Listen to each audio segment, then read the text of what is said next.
Chapter 1. What do I know? Plato, apology. Your mom thought something was wrong. She said she couldn't feel you. I could feel you just fine. I put my hand on your mom's stomach and you kicked. 3 days ago, we saw you on the ultrasound sucking your thumb. We listened to your heartbeat. The doctor told us you had the hiccups. Your mom always thought something was wrong. We'd been to the doctor a dozen times now, and every time they said that you were fine. Here we go, I thought, rolling my eyes. Another false alarm. I told her to lie down and wait 15 minutes. You're paranoid, I said. I joked with the guys at work about my crazy wife. You weren't due for another 2 months. It said so right on my calendar. May 18th, 9 a.m. Violet, right next to my accounting meeting. But your mom insisted. Didn't she know how busy I was? I didn't have time for these scares every week. I had important work to do. I was a CEO, the head honcho. I had the corner office and the most private bathroom. In just 3 days, I was leaving for the most important meeting of my life. My assistant reserved me a fancy hotel suite in Denver. When I arrived in Denver, a limousine driver would meet me at the baggage claim, holding a sign with my name on it. When I checked into the hotel, the general manager of the hotel would greet me at the door. "Welcome to Denver," he'd say, extending his hand. He'd even pronounce my name correctly. I imagined that someone took great care to spell my name right for him. Then he'd hand me a special pin to wear on my lapel. Label? Okay, I don't know. Never mind. Next. The pin would be shaped. Where is it? Oh my gosh, I lost my page. Oh my gosh.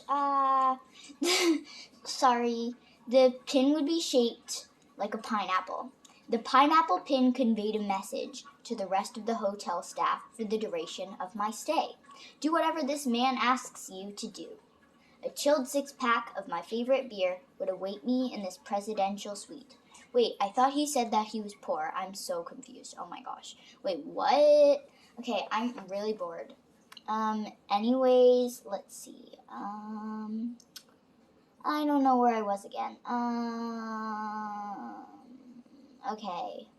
A chilled 6-pack of my favorite beer would await me in the presidential suite, along with a handwritten note from the national sales manager. "I'm serious," she said. "I think something's really wrong."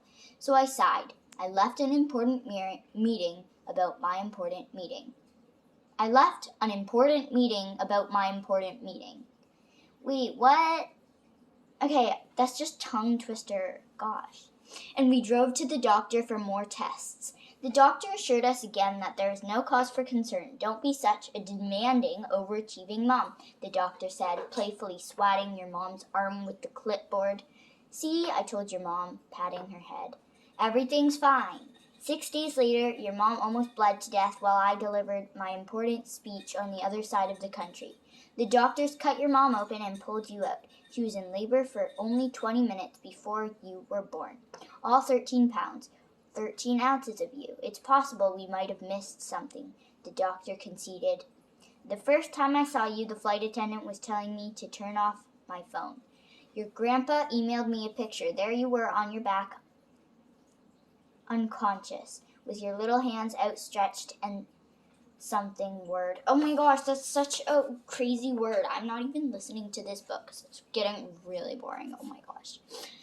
Anyway, you were in pain, lying in a clear plastic box. A giant tube covered your entire face, and there were wires everywhere.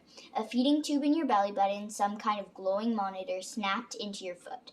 It looked like evil scientists were trying to give you superpowers. Except your lungs weren't working, and you might die. We couldn't hold you. We couldn't feed you. Upstairs, from the NICU, your mom was recovering from the major surgery. You have to think of it like a car crash, the doctors told me while you both slept. It's like they've both been in car crashes.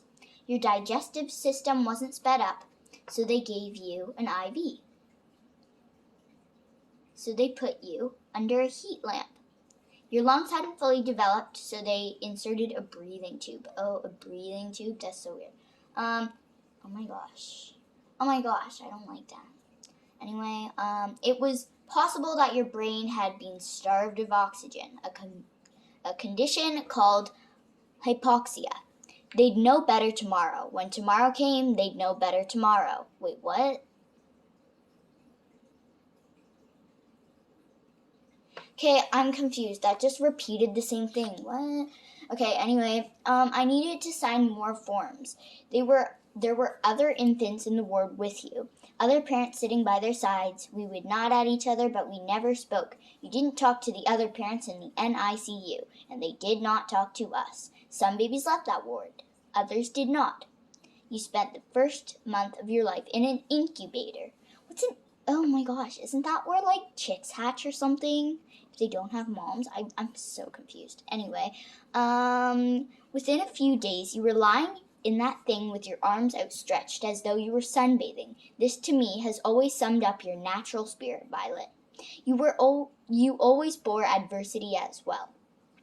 You were cheerful and tough. Oh my gosh, I said wore. What? Oh my gosh.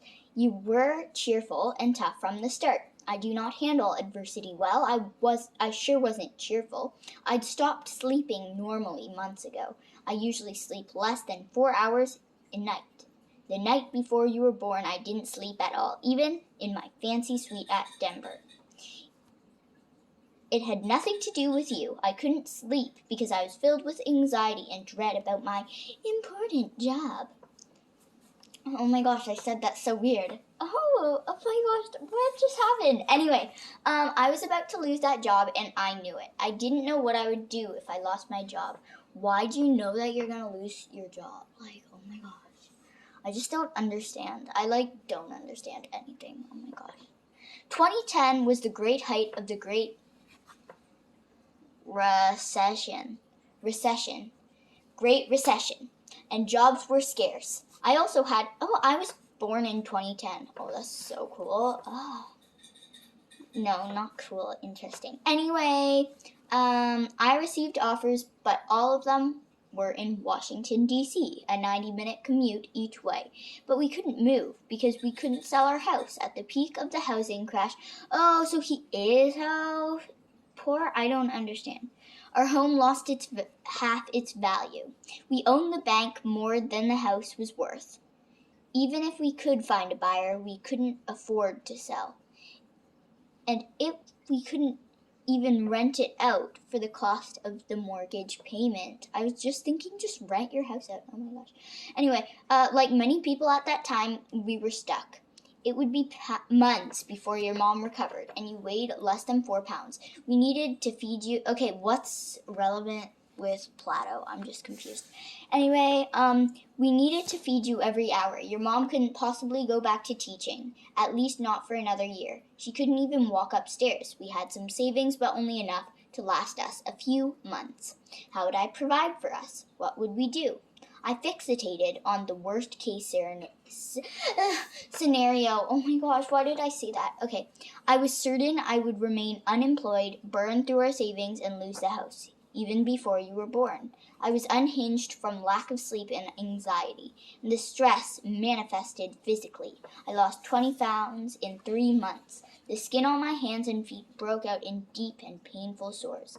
I had to cover them with huge gauze bandages and medical tape. I looked like the Invisible Man.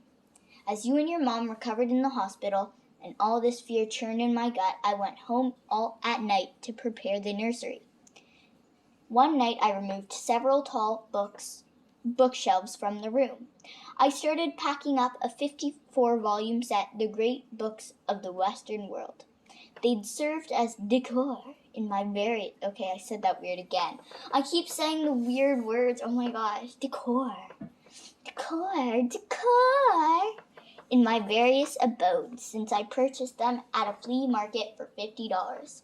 I liked having those books around. I even read some of them in college, but mostly I kept them around to make myself feel smart. I took a break from cleaning and I opened the first book, which I believed to be a glorified table of contents.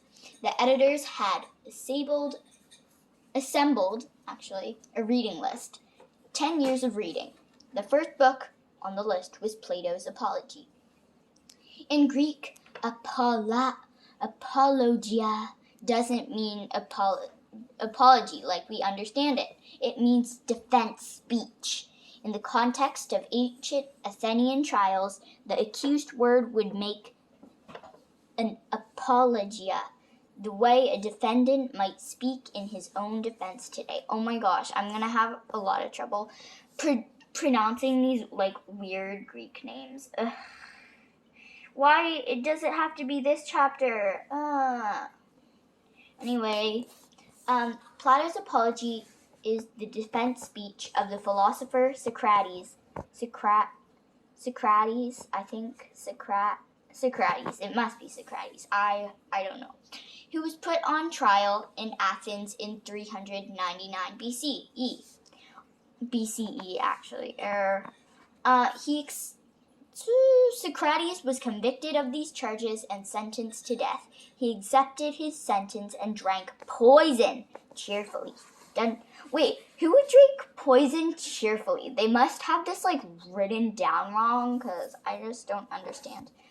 Actually, I just don't understand. Or maybe he cheerfully because he wanted to. I don't get it. But anyway, let's move on.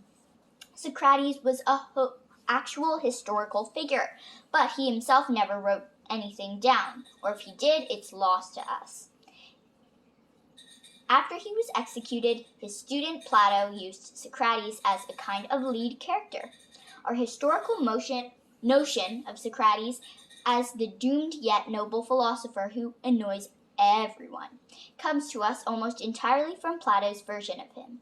It may be that Plato was trying to honor Socrates and record his teachings faithfully and to the best of his ability. It may be that Plato simply used Socrates as a character to advance Plato's own ideas. It could be a bit of both. It doesn't really matter. Socrates' dialogues are so ingrained in our Western way of thinking that it's difficult to imagine the world that preceded them. As original a creature as you may be, Violet, what you think and the way you think about it was shaped by Plato. In some sense, we are all Platonists. I don't know what that is. Wait, why? Anyway, that's kind of weird, and I don't understand. So, anyway, I'm getting confused right now. So, I'll keep reading, but just so you know, I'm not caught up. Anyway. Many respond to Plato directly, even thousands of years after his death. As Macedonia is rising, Aristotle responds first, and in quite a contrary manner, disagreeing with Plato almost comprehensively. Guys! Centuries later, under the Roman Empire, Augustine, will embrace Christianity with help from Plato. In the Renaissance, weird Greek name or something, Machiavelli, will argue that Plato's ideas don't stand up to the real world scrutiny.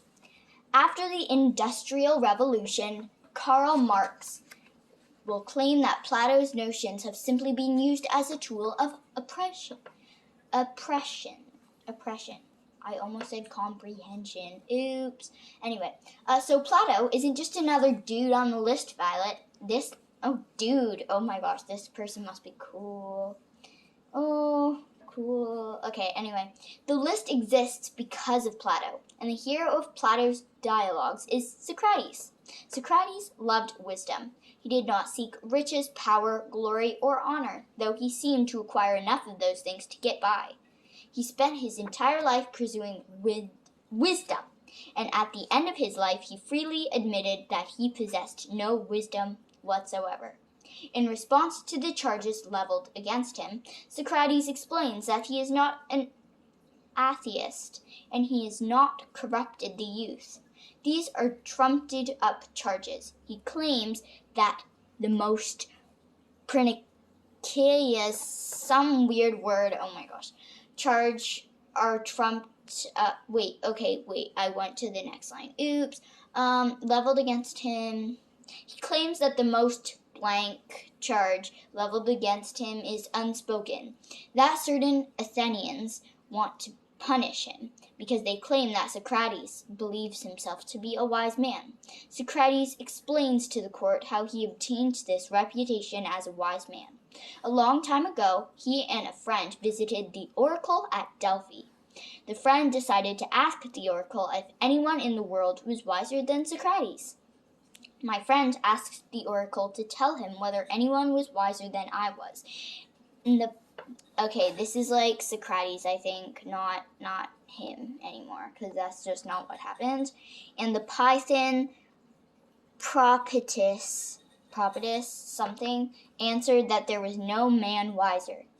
Socrates didn't know what the oracle could possibly mean. I said to myself, this is Socrates again. I said to myself, what can God mean? What is the interpretation of this riddle? For I know that I have no wisdom, small or great. And then, can he mean what he says, that I am the wisest of men, and yet he is a god and cannot lie? That would be against his nature. Socrates decides to test the oracle. He visits all the people that he believes must be wiser: the politicians, the poets, and the craftsmen. First, Socrates visits a politician renowned for his wisdom. This particular politician had great power and responsibility. Surely Socrates could quickly dispatch the oracle by proving that this ruler was wiser. But Socrates is surprised after speaking with the ruler. When I began to talk with him, I could not help thinking that he was not really wise, although he was thought wise by many and still wiser by himself. That's Socrates, by the way. I think, even though the politician knows how to pass wage war and navigation various factions, he doesn't possess any actual wisdom. He just knows how to do some stuff. Okay, this dude's really cool. But he, but he thinks that this knowledge makes him wiser. Socrates must admit that, though he himself is not wiser than the politician, at least he knows that he doesn't know. I suppose I am better off than he is, for he knows nothing and thinks that he knows. I neither know nor think I know. In this latter particular, then, I seem to have slightly the advantage on him. Then Socrates decided to visit the great poets. Surely they have to be wise. They produce beautiful art that inspires people. They can recite the great poems of antiquity. But again, Socrates is disappointed.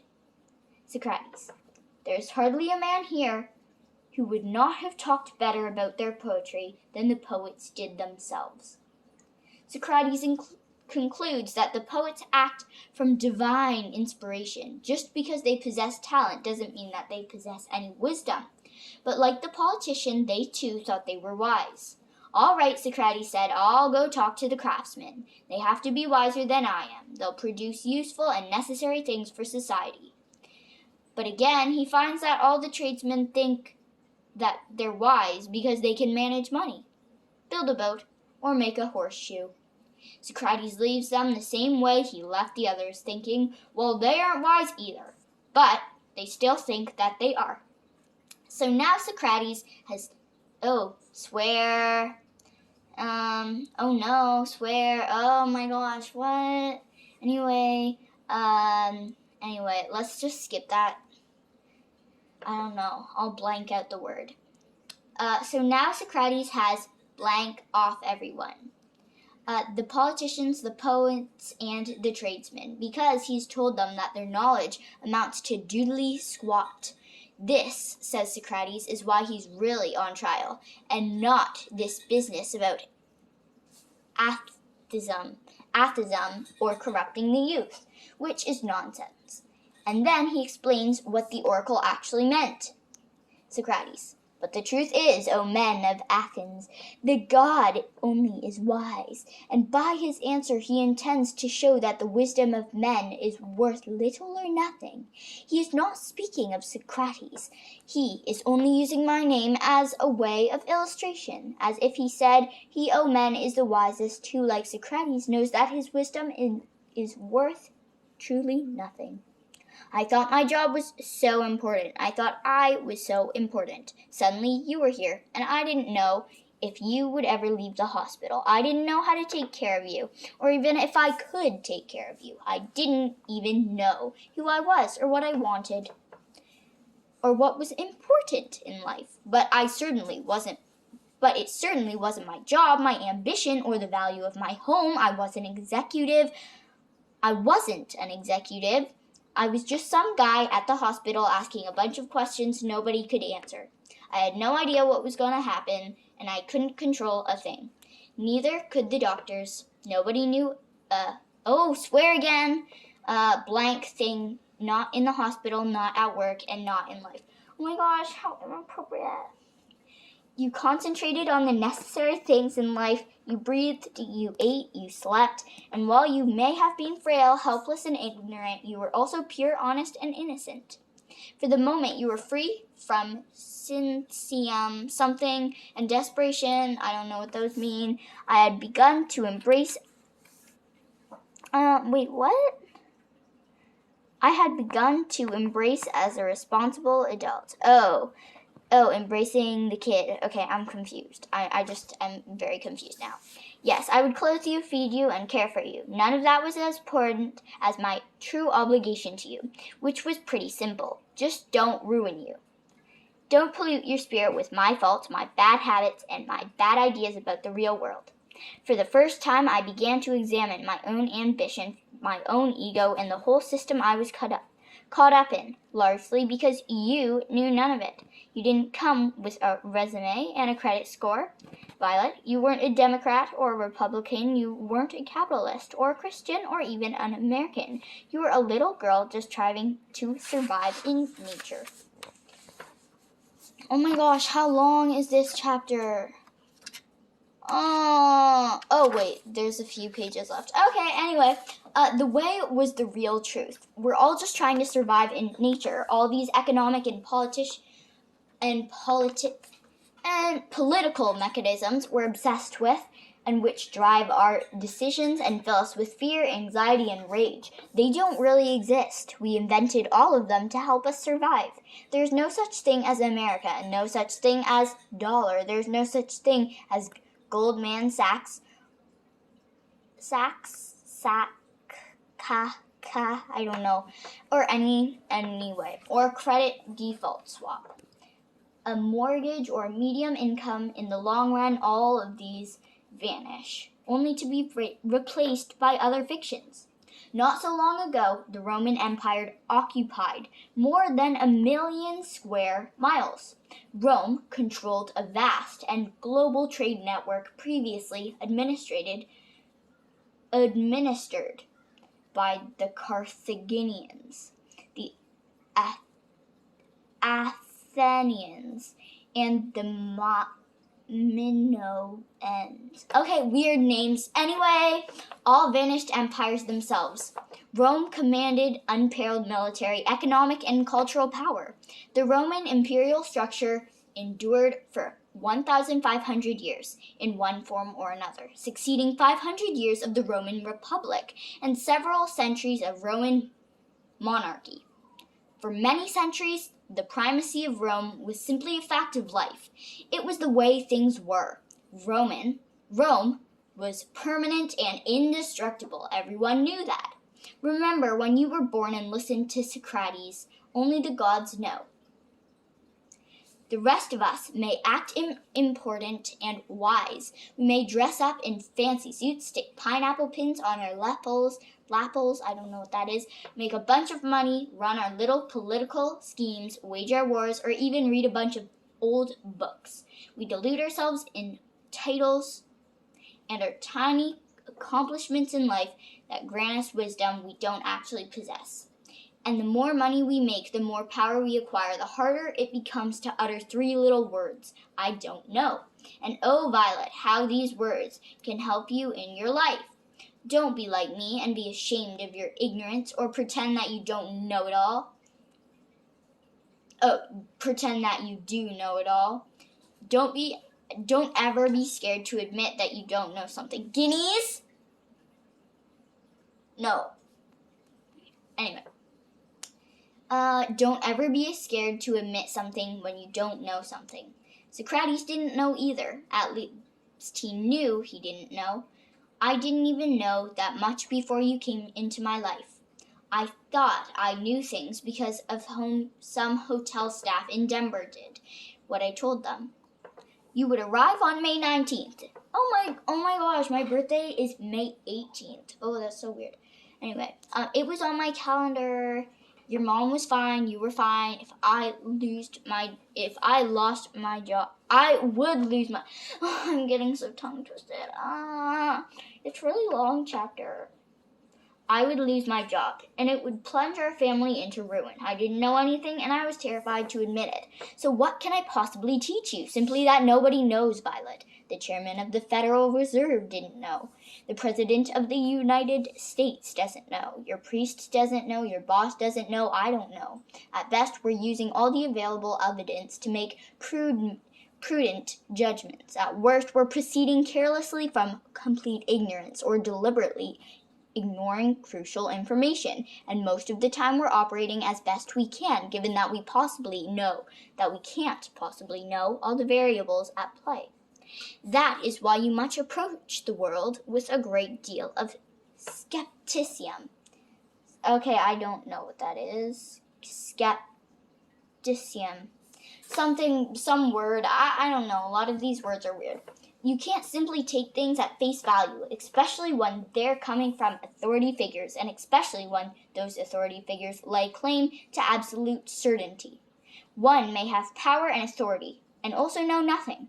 It's actually quite common. So be like Socrates and question everything. Become equipped with natural skepticism, something as children, but it's yanked out of us like a bad tooth. But why? Was once my favorite question. Why to everything? Why do I have to wear my pants?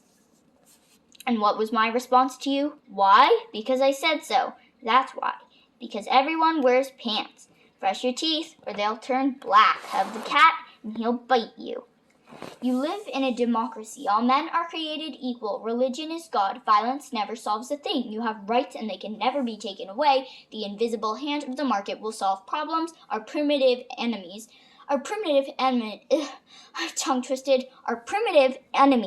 hate us for our freedoms. We must invade this country or we're all doomed. We must bail these banks out. Stop asking why. Trust me. Just do what you're told. Well, don't trust me, Violet. And don't just do what you're told. Question everything and everyone. Well, except your mother. Okay, and then that's the end of chapter 1. Let me just share my feelings about that chapter. Okay, that didn't have much to do with Plato too much. At first it was just kind of like stuff, and then I just don't really understand. Do adults like this type of book? I don't know. Adults are weird. Okay, anyway, bye.